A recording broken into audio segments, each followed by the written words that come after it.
All right, as we continue to monitor the crisis at the southern border here, I believe we're bringing in Montana's Attorney General Austin Knudsen joining us live here. AG, good to see you. Thanks so much for coming on. We do appreciate that. We're talking about this report that there are multiple apprehensions there at our southern border that we know of. But then we have this. ICE arrests are seeing a 30,000 drop from year to year, 2020 to 2021. ICE deportations, that's way down from 2020.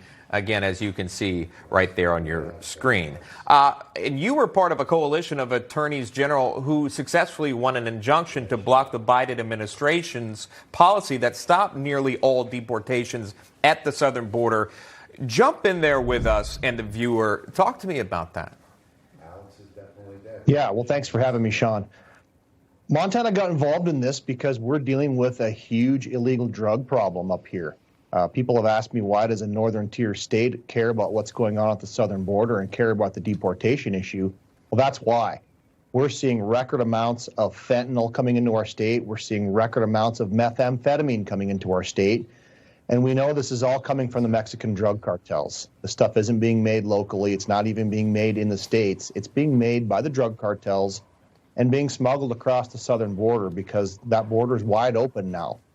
That's why I've taken a hard stance on this. Yeah, and that, you got to one of my questions. I was going to ask you, Montana getting involved with this, but really it's something that you think would fall under a federal level. Do you want drugs and sex trafficking and human trafficking, gang activity coming across the border, not properly vetted, people coming in illegally, right? That's what we're talking about here. And somehow there's a disconnect with this White House on this. And it doesn't appear that they care on surface level.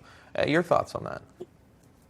Well, I think that's exactly right. I mean, the reason that Arizona and Ohio and Montana sued on this is because without any notice, without any comment period, without any time for anybody to get in and talk about this, the Biden administration came in and promulgated new rules and guidance that basically said, hey, we're not going to deport certain kinds of felons. We're only going to focus on just the really, really bad aggravated and national security risks. Well, that ignores sex offenders. That ignores drug dealers. And you can't do that because there's been federal laws on the books for years that specifically say those types of felons, when they get caught, shall be deported. And that really is the crux of this case here. So I think you're exactly right. We've got the Biden administration that just doesn't seem to care about sex offenders and about drug dealers coming into this country. The other thing I wanted to point out as well, given your background, your legal background, is this. An Ohio federal judge reportedly denied the White House's motion to dismiss and granting the enforcement of injunctions. How do you expect all this to play out in the long run? Do you expect other attorneys general to step up in other various states? I do. I mean, this is one that we're watching very carefully. It's not just these three states. I mean, one of my good friends, another Republican AG, recently said that there are no border states anymore. We're all border states. Because I can tell you, every state in the country, whether it's West Virginia or Montana or Arizona, is being affected by this drug problem, and it's leading to increased violent crime. Violent crime in Montana, we're a small state. We're 1 million people, just over. But our violent crime rate is spiking. Our homicides are way up, double digits up. Aggravated assaults are up. Robberies are up. And it's being driven by the illegal drug problem, by primarily fentanyl and methamphetamine. That's not just here. That's happening all over the country. And you're definitely going to see more state attorneys general paying attention to this issue. What do you want the White House to do about it? What do you want the president to do about it? What do you want to hear from Secretary Mayorkas about it?